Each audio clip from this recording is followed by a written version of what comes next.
You are listening to an event recorded at Housmans Bookshop. For more recorded talks and forthcoming events, please visit Housmans' website.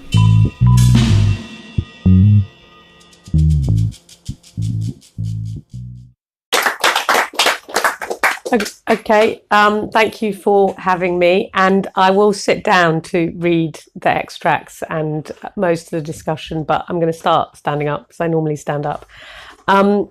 So the first thing I want to say is that the book came out on June the 1st. So that was quite significant because that was 2 weeks before the Grenfell fire.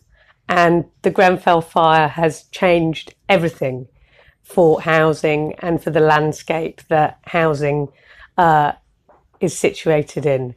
A lot of the things that I wrote about in the book seemed invisible, and many of those have been made visible by the Grenfell fire. I think the two things to emerge most clearly from the fire was the total lack of accountability that the local community in North Kensington faced. They weren't listened to again and again, despite having even predicted a catastrophe of this sort.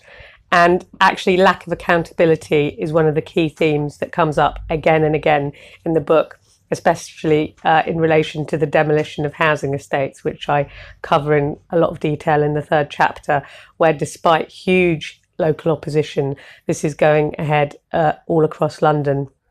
Also, the ideological obsession with red tape and getting rid of regulation is another theme that comes out in the book. Regulation, no regulation of housing, no regulation of the private rented sector. Let's get rid of all regulation. Well, we see where that led us with the Grenfell fire. And it's just that ideological obsession as well, which, came across very clearly to me when I was researching this, and again was so sadly evident with Grenfell. So that is now the context we're operating in, and I want to return to that right at the very end when I try to raise some more positive remarks about actually where we might go to from here. So I've got a few extracts to read from the book, possibly too many, so you'll have to keep an eye on time for me. I was going to start with an extract from the introduction, actually, which is the extract that includes the sentence you just read. And it's really because I want to talk briefly about how the huge level of wealth at the top end of the property market, the huge influx of money into London actually is directly linked to the poverty at the bottom. Very often people say, politicians, it's really good to have billionaires coming into London. It's really good to have all this money. It stimulates parts of the economy, it creates jobs, etc. That's the line of argument. But actually it's directly connected, and I'll briefly tell you why. But first I'll just read a little bit about what it looks like.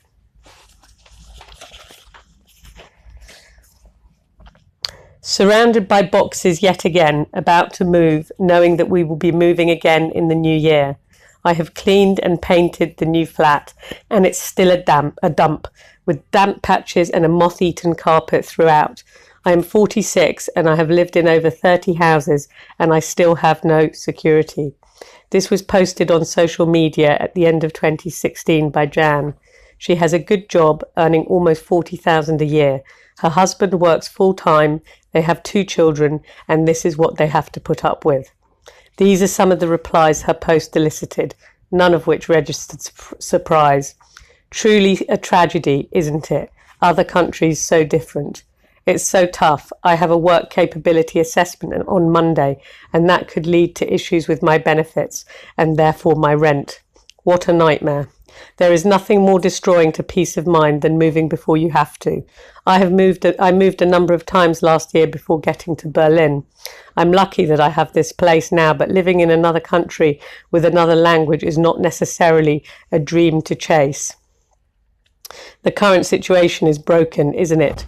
Unless it's sorted out quickly, very few people will get through. In the adverts on the hoardings all over the city is another London, populated by smart-looking people and luxury balcony apartments. This is the destination of choice for foreign investors and the new global elite of oligarchs, billionaires, and the super rich who make up the so-called alpha elites, who are attracted by the UK's very favourable tax environment. Entire neighbourhoods in the alpha parts of London, St John's Wood, Highgate, Hampstead, Notting Hill Gate, Kensington, to name but a few, have changed out of all recognition over the last decade. Estate agents refer to these centrally located super prime areas as the golden postcodes.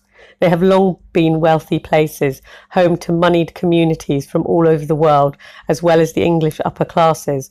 But in the past, like most of London, they were also mixed areas. Now even the wealthy are displaced from Kensington by multimillionaire, ultra-high net worth individuals, people who have more than $30 million, who in turn displace others from central London to suburban areas, creating a domino effect that ripples throughout the city, with the consequence that average income earners and the poor move to the periphery or out of the capital altogether, placing pressure on housing and prices around the country. And that's the link.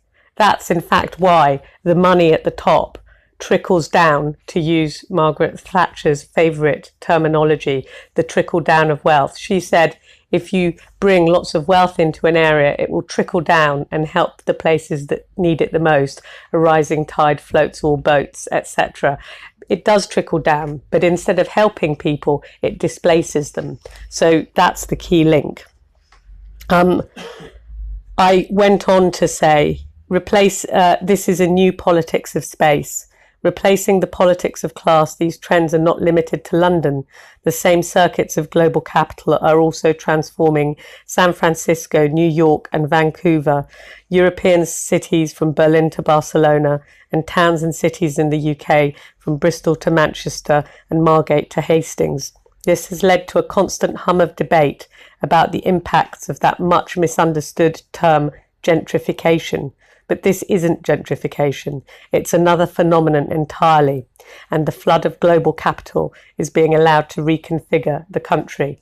So then I describe in the book what's known as gentrification, which was a term introduced in the middle 60s to describe what was happening in Islington as middle-class families moved in and did up former workers' cottages. And this was coined by the sociologist Ruth Glass.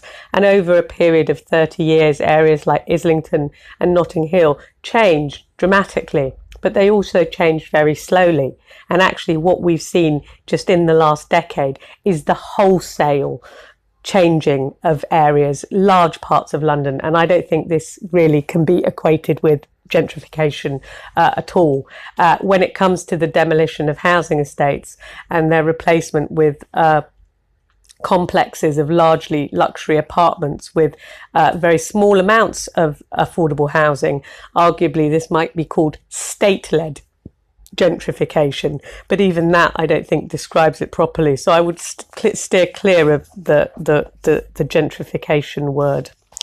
The next section I want to read is actually one of my favourite parts of the book, because it's actually almost funny. It was so ludicrous, this experience I had when I went to the London Real Estate Forum.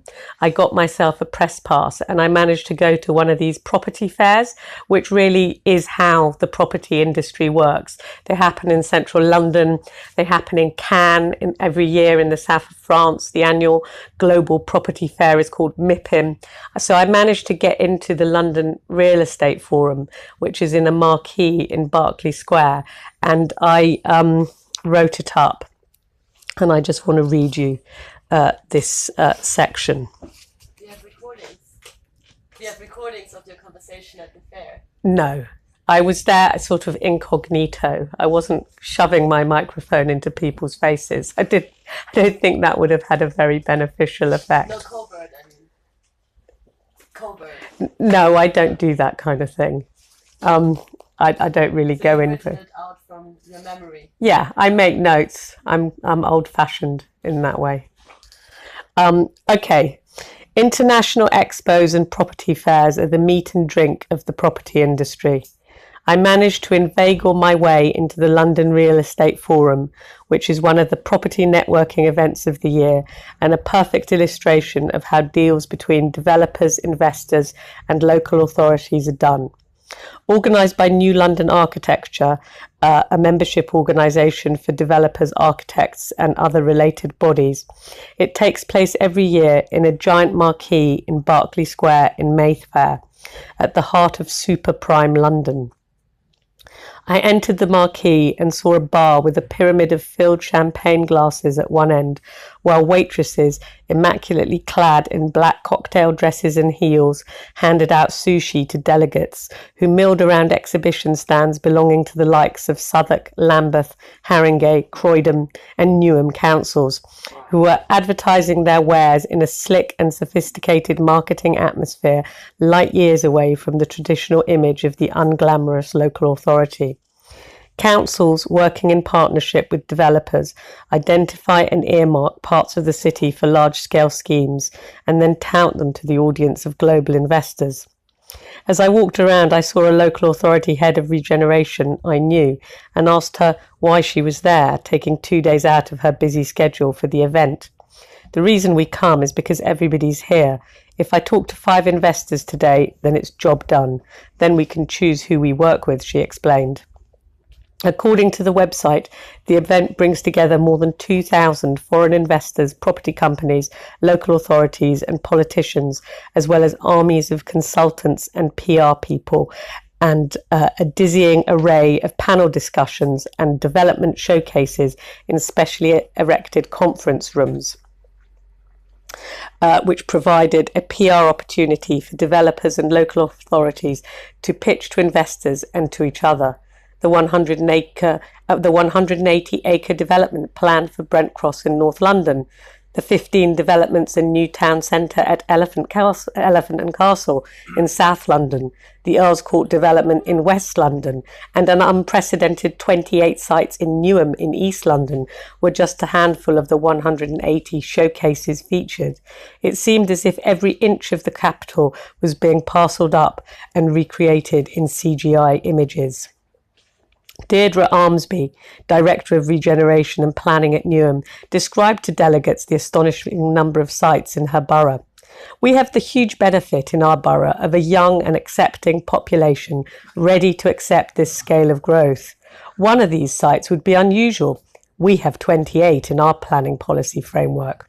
The huge opposition to plans by Newham to demolish the Carpenter's estate and the subsequent high-profile occupation of a flat on the estate by campaign group Focus E15 led to University College London pulling out of its venture to build a new campus on the site and challenges Armsby's account of Newham's accepting population. But at this particular gathering, the only note of dissent came from Councillor Ken Clark, who said somewhat bashfully, "It is magnificent what we're doing in East London, and I'm honoured to play a role as the Cabinet Member for Regeneration. But there is the question of affordability. I know that's a bit of a social issue to raise in this environment." His comment, which was not followed up by anyone in the room, was the only attempt made to link the tsunami of investment in regeneration with the housing affordability crisis. Sitting down at lunchtime for sandwiches of rare roast beef on sourdough and smoked salmon on rye, I asked the woman next to me why she was there. "We've come from Singapore because we want to invest. Everyone wants to invest in London."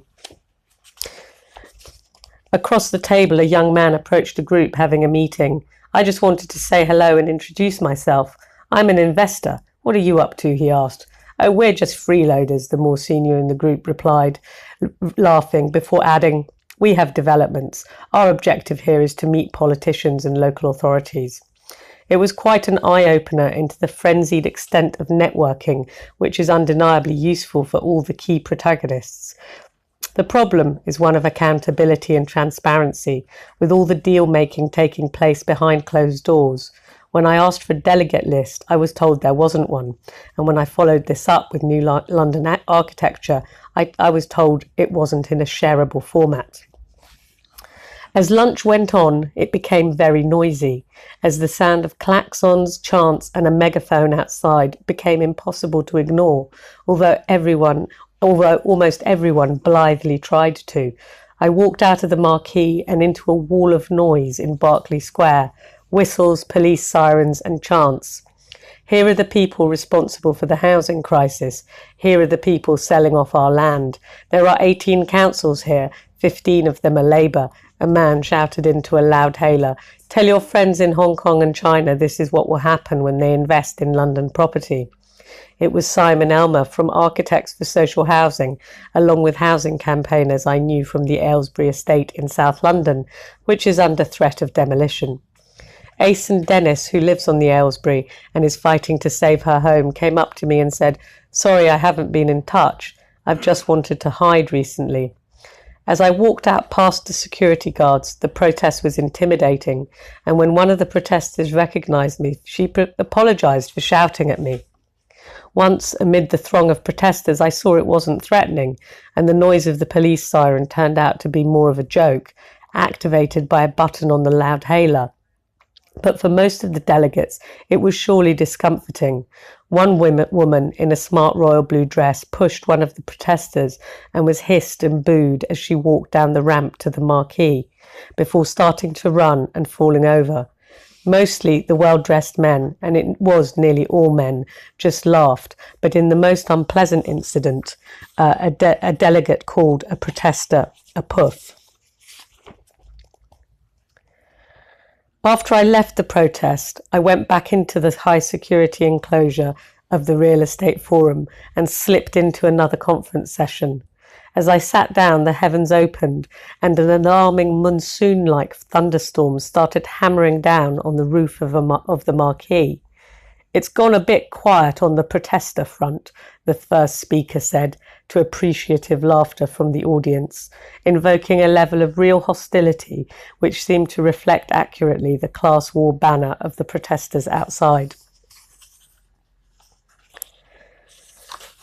I probably 15 minutes. Okay. I've got another couple of little extracts. I'm just going to read a short extract here about house price inflation and planning policy. And this is kind of the dry stuff in the book. There's a lot which I've tried to explain housing and what's happening in housing through what's actually happening to people on the ground.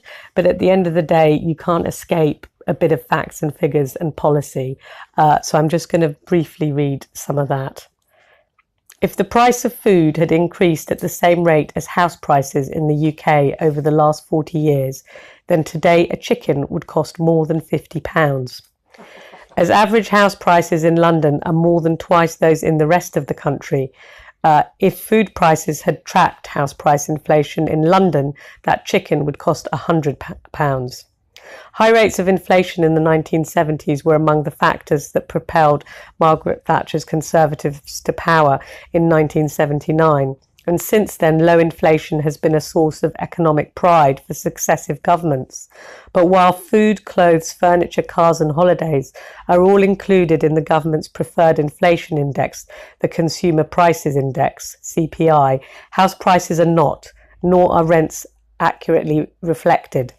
So inflation in UK housing, which has increased by 166% since the 1970s and an eye-watering 513% in London, compared, for example, with Germany, where it has been virtually stable, is treated differently from every other form of inflation because it has been stripped out of official records. I just want to say here, there's another part of the book which also looks at the profits of the 5 biggest house builders. And interestingly, their profits are quite similar to London house price inflation figures. Over the last 5 years, they have made profits of 480%, despite claiming at the same time that actually it is not financially viable for them to build any more affordable housing than they do, which they do through a process of commercial confidentiality, not releasing documents, and it's effectively a process very similar to tax evasion that they're able to get away with.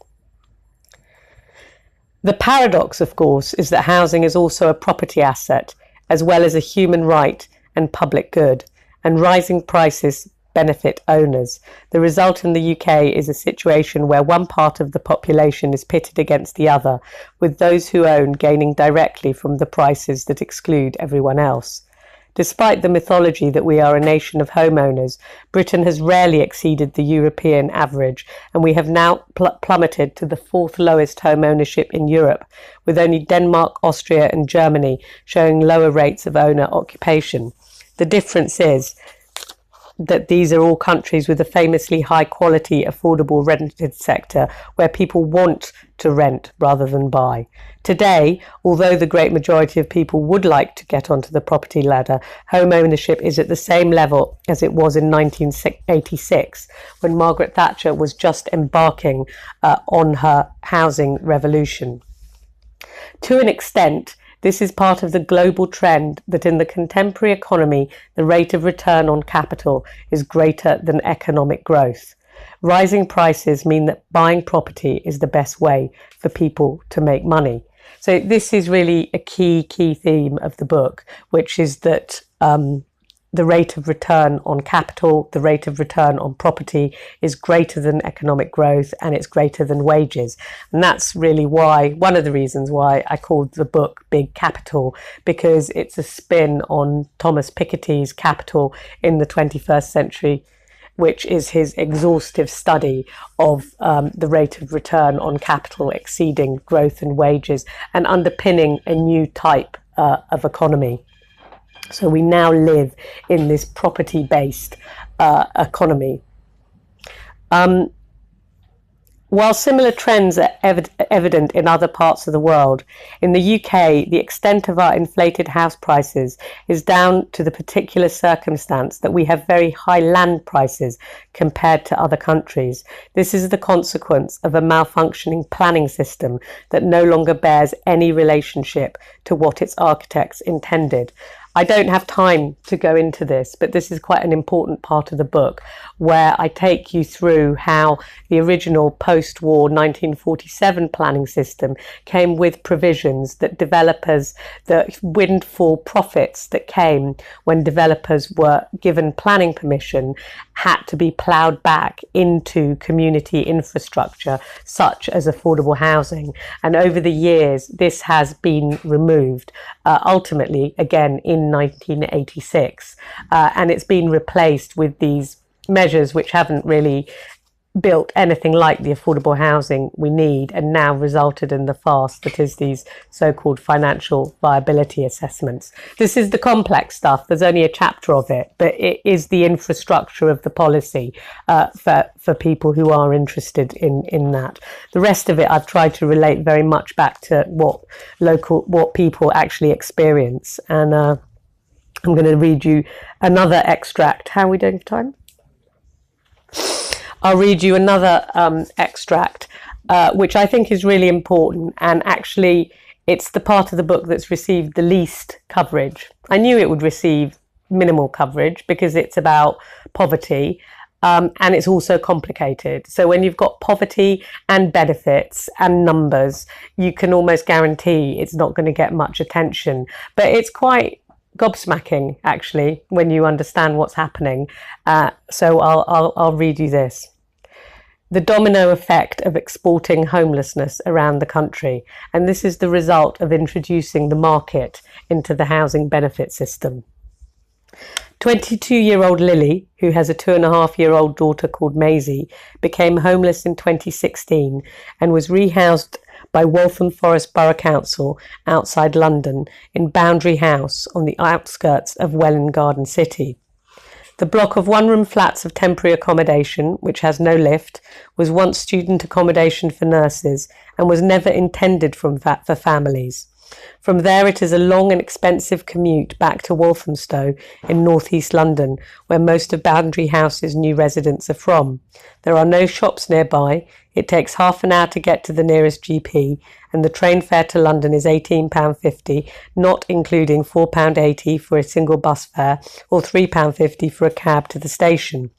The residents live with mould, damp and cockroach infestations, and some of the mums sleep 3 or 4 to a room. Alina Garrick was rehoused by Newham Council in one room in Boundary House for 2 years with her 3 children, who are 3, 5 and 8, before the council offered her a home in Basildon in Essex, which is even further away from central London.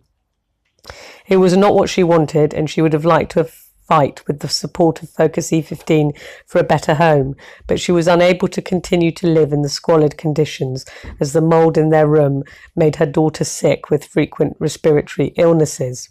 I met Alina, Lily, her parents Tim and Julie, and other Boundary House residents at the Waltham Forest Council offices in 2016 when they had finally managed to get a meeting with John Knight, Waltham Forest's Assistant Director of Housing. Tim explained to me how difficult it was for the family since Lily had been moved. We were hoping, because she's got certain issues, that she could be in this area so we could support her. They've sent her to Welwyn Garden City and we can't get there because the train fare is so expensive. As for Lily's boyfriend, Maisie's dad, he works in Leighton and is living with his own mother to help her with her rent, because although she is working as well, she doesn't earn enough to pay it all. With Lily's partner only able to visit, it has been difficult for them to keep their relationship going, although they have managed. Julie explained that the family's housing problems don't stop there. With her 2 other children at home and her other married daughter also homeless and dividing her time between her mum's house and her in-laws. "I'm having a nightmare," Julie said. "I asked, why can't I give my house to my kids? But they won't let me do that. They'd rather put them miles away, isolated, where there's not even a shop."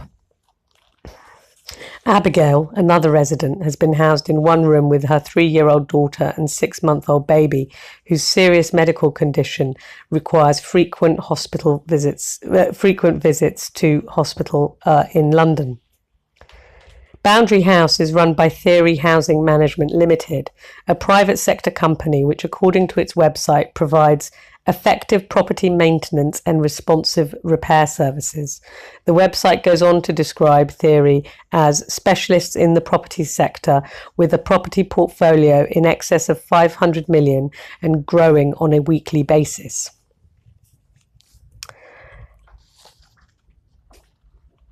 As I go on to discuss how social housing numbers have dwindled for the reasons I'm sure many of you are familiar with, the sell-off of 2 million council homes, which is ongoing, the running down of council stock.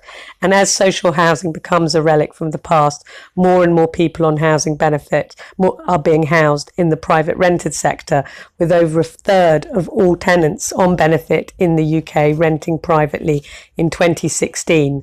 And Shelter estimates that by 2025, that figure will be 41%.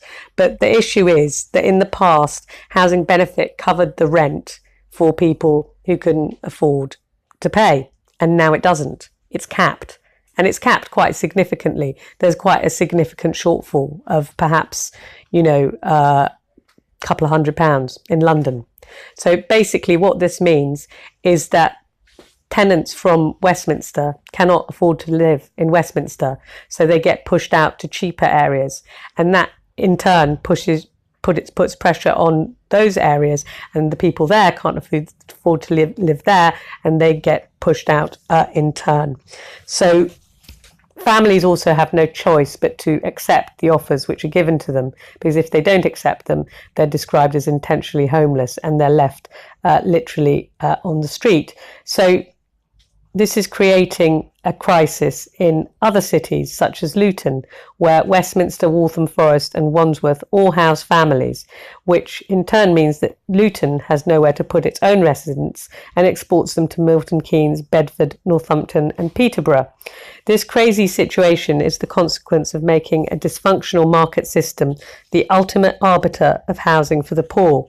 Councils in higher value areas receive more local housing allowance, which is what housing benefit for the private rented sector is now called. So while that doesn't meet rents in their own borough, it pays for housing in outlying areas, creating a domino effect around the country. Councillor Tom Shaw from Luton Borough Council explained, the local housing allowance in Luton, London people are moving north to Luton. So it's just absolutely mind-blowing that this is happening, and it isn't picked up at all for all the factors that I mentioned. Okay, so I don't think I've got much time left. I just want to conclude very quickly with the final section of the book, which I've called The Right to the City. And it's not as lengthy as I would have liked it to be. This wasn't supposed to provide a blueprint for solving the housing crisis. It was supposed to shed some light on why we are where we are, why this has come about, and hopefully enable us all to think about how, we may move forwards furnished with some of the information that, perhaps people haven't had. But I did do, some thinking on how we may move forwards. And I found this concept of the right to the city, which is a academic idea, which was first coined by Henri Lefebvre in 1968, to be a very effective one. It's also been adopted by various groups all around the world. There's a Right to the City Alliance against gentrification, dispossession, rights to public space in the US, and it's also been adopted by the UN in its latest urban charter. Although, how effective that will be is another matter. But that means it can be used as a legislative tool in local and national governments. So I found this a concept that perhaps, it's worth talking about. And I also spent some time in Barcelona, where I looked at their housing movement there, their platform against mortgage evictions, the PA, which has actually managed to put the mayor of Barcelona into power, who was a housing activist. So actually it shows you that, when there is a real crisis, as there was in Spain, there is the possibility to change. So my final point is that I think Grenfell has changed things. It has created a new climate. And I mean, obviously it's the most terrible, horrific disaster unimaginable, which has shown that, third world conditions, worse than third world conditions, it's like that collapsing factory in Dhaka, exist in the richest parts of Kensington. But I think it also has shifted the political climate, and that shift hadn't happened when I was finishing the book. I said we need a shift in political culture to create a new social contract in housing and planning, and I wonder that shift might be starting to happen.